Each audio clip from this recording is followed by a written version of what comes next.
Hello, and welcome to the third video lecture of Quantitative Analysis for Business Decisions, Semester 2, Module number 1. In today's video lecture, we are going to continue where we had left off in our previous session. We were discussing about the taxonomy of statistics, that is, how statistical methods are broadly classified into two groups, that is, descriptive statistics and inferential statistics. Descriptive statistics describe data. It refers to various measures that are used to describe the statistical characteristics, features of data.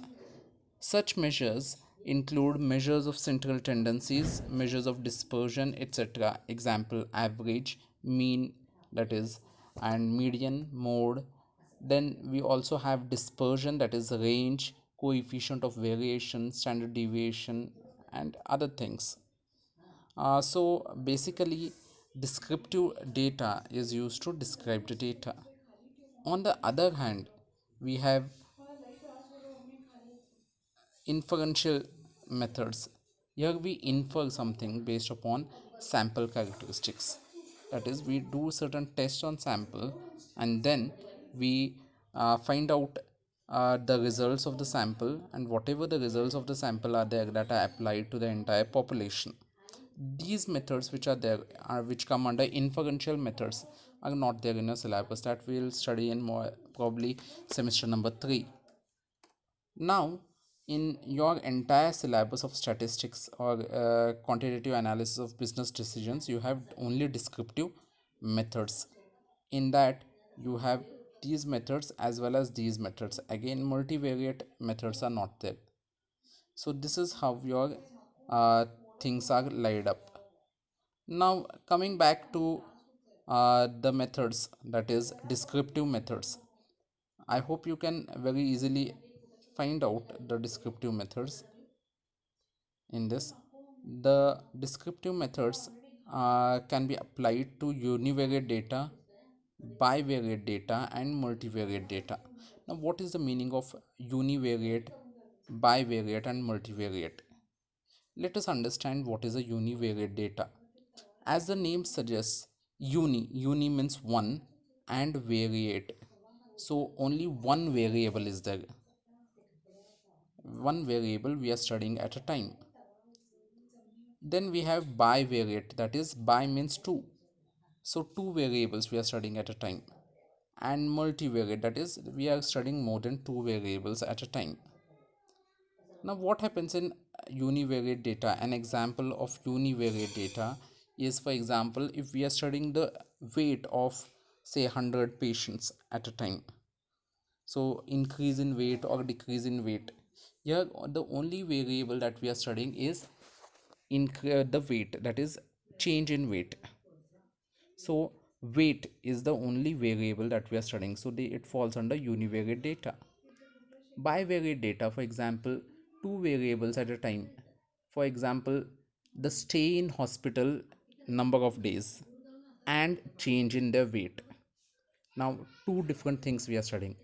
Chair stay, that is how long they are staying in the hospital, how many days, say 0 to 1 day, 2 to 4 days, 5 to 10 days, 10 11 to 15 days, and so on, and their change in weight. So two different things we are saying, studying here, that is change in the weight and also the period of stay in the hospital. So it becomes bivariate, we are studying two different variables.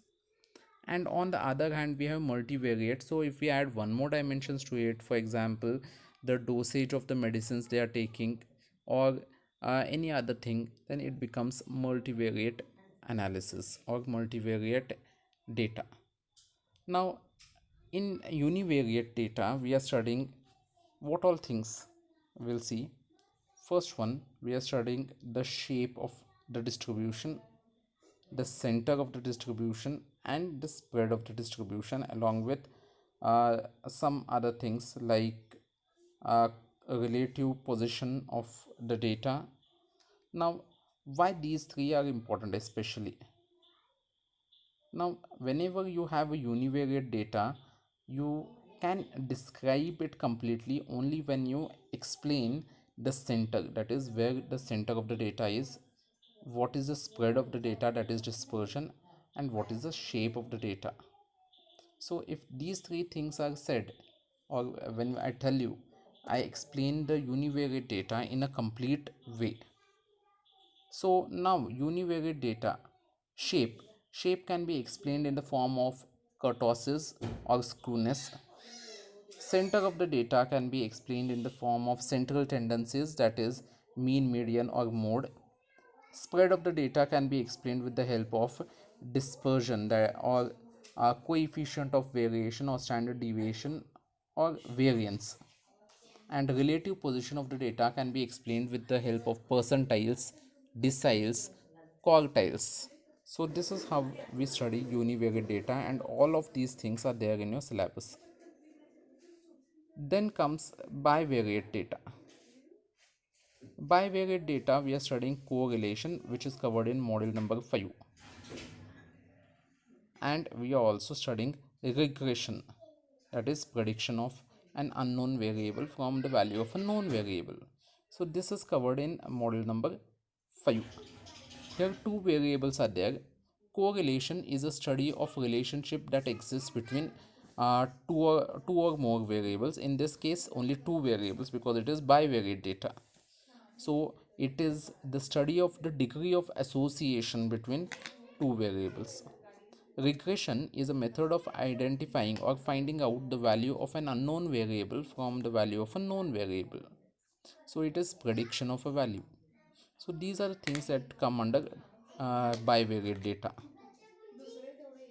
The next thing that we are studying is multivariate analysis. Under multivariate analysis, we are studying multiple regression. This is much similar to your bivariate regression. Only thing is we have one more or maybe some more dimensions to it. So that because that is not there in the syllabus, we won't go much in detail. We'll move towards inferential statistics or inferential methods.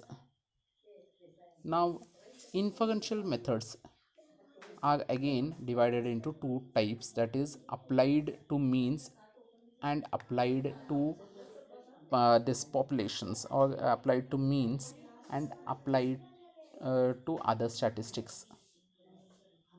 Under means we have again mean of two groups or mean of more than two groups. We have few tests, that is test for mean, test for variance, and t test, z test, and chi-square test, ANOVA. These are various tests and we have to use this test whenever they are applicable, based upon the sample size that you have, based upon the test characteristic that you have. So it is you will understand this when we are solving the problems. So, for the time being, let us understand only that inferential statistics is divided into two types, that is applied to means or applied to other statistics. Fine. So, this is about taxonomy of statistics. With this, we end today's lecture. If you have any difficulty in this, you can always contact us.